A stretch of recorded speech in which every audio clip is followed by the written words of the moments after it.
to address crime in Norwalk. First off, crime happens everywhere, not just the particular zip code. There's no magic bubble around Sona where there's no crime, and then suddenly only all the crime in Norwalk happens in South Norwalk, unless it's a press release day and then there's no crime. So first off, let's work on prevention. Who is the person who administers a multi-million-dollar grants that affect our youth in the city? The Director of Youth Services. We got $500,000 from the Department of Justice to address gang violence in Norwalk. Well, guess what? 2 years ago, that position was defunded by our current mayor.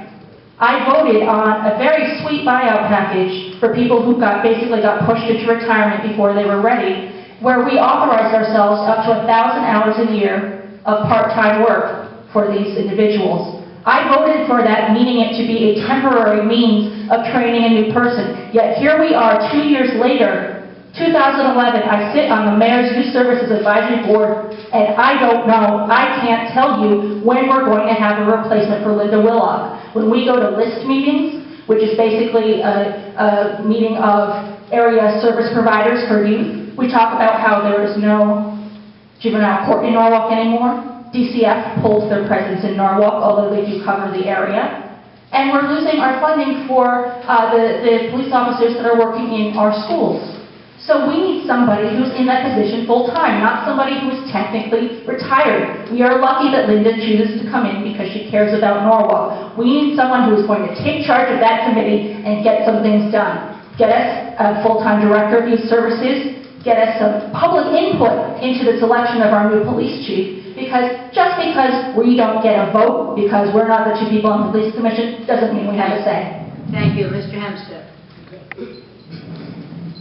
Well, let's do a reality check first. Overall crime in the city of Norwalk is down. It doesn't make the headlines. What makes the headlines is somebody is murdered or there's a drug bust. If there's a drug bust, drug arrest, people putting you in prison, guess what? The police department is doing its job.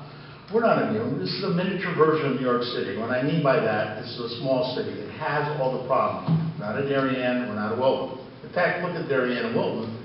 Their crimes are going actually up. There are more robberies happening in Westport, more home break-ins in Westport, Darien, and Wilton. They're actually happening at a faster rate than they've had in Norwalk, because Norwalk's actually gone down.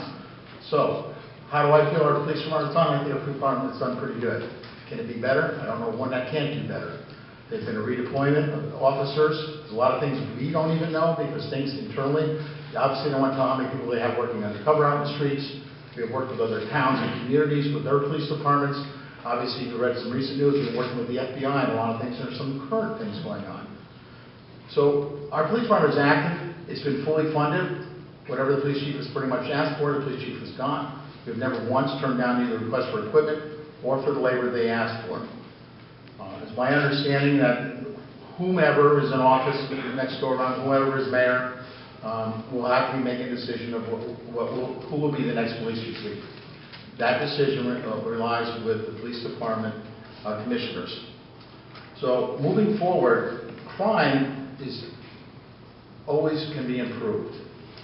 We have good anti-gang that they put in effect about 4 years ago. I think it's done one heck of a job. Compared to other communities, when you talk to other cities like Bridgeport, we're nowhere near what they have for problems. In fact, if you read from most of the rest, it seems like everybody seems to be coming from Bridgeport or Brooklyn. So. Mr. Pena.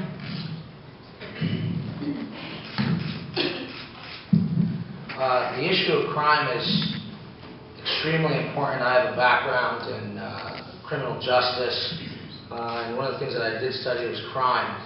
I was born and raised down in South Norwalk all the way up until freshman year in high school, and I moved to East Norwalk. So I pay special attention. And even though I live on the opposite side of town nowadays in District D, almost up the McKinnon line, I understand what's going on, not only just in South Norwalk, but also uptown, if you will. Statistics do show that crime is down. However, public perception is a little bit different. Ever since I started to work to get the nomination for to be a council person here,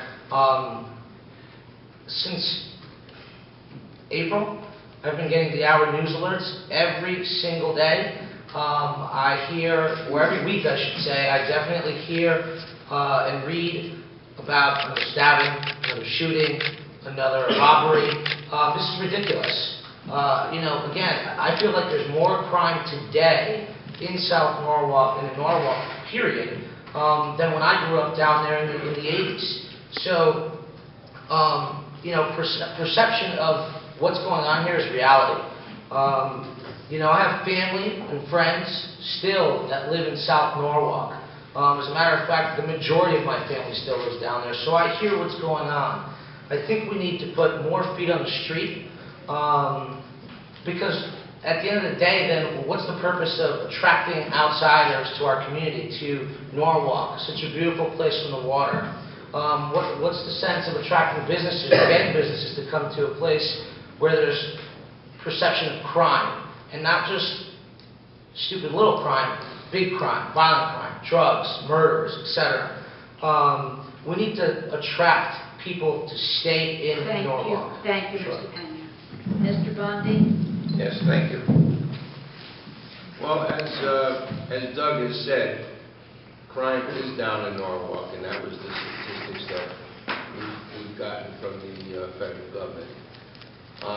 I think our police department is doing a very good job in controlling what crime is here in Norwalk.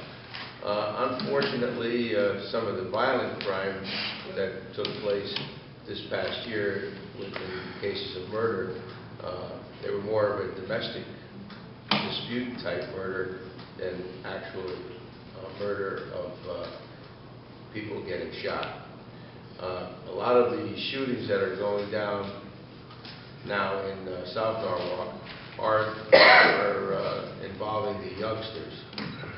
They're out there trying to sow their oats and show them that we're the boss, and they're out there shooting each other. Unfortunately, we do have a lot of, fortunately, we have a lot of programs for the youth, but a lot of them are not getting involved in those programs. I have been involved in youth programs in the city for over 40 years, and to try to keep the kids off the street. I'm involved in the baseball, the basketball, girls softball, and programs like that. And we have a lot of other programs such as soccer and so forth to try to keep these kids off the street, but a lot of them don't get involved because they don't want to. We put a skate park down at the beach to take care of the children down there, and we do a lot of other programs in the city to try to keep the kids off the street. And unfortunately, they're not participating in those programs. Thank you, Ms. Tucker.